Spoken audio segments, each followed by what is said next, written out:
The paper by Australian molecular biologist John Mattick challenges the traditional concept of junk DNA and suggests a paradigm shift, citing 10 anomalies that contradict the prevailing viewpoint.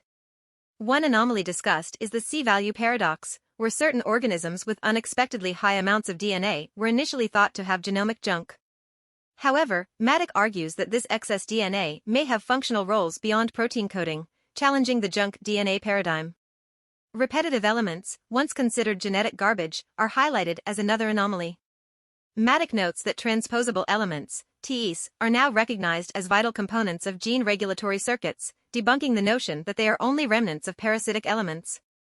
The presence of introns, initially dismissed as evolutionary leftovers, is emphasized as a crucial discovery.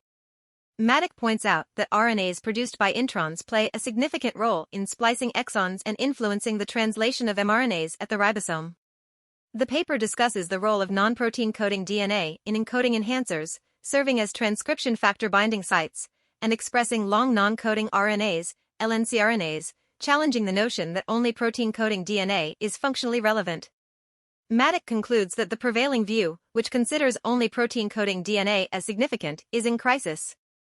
The anomalies presented, including pervasive transcription, the epigenetic code, and transgenerational epigenetic inheritance, collectively suggest a need for a new paradigm in molecular biology and epigenetics.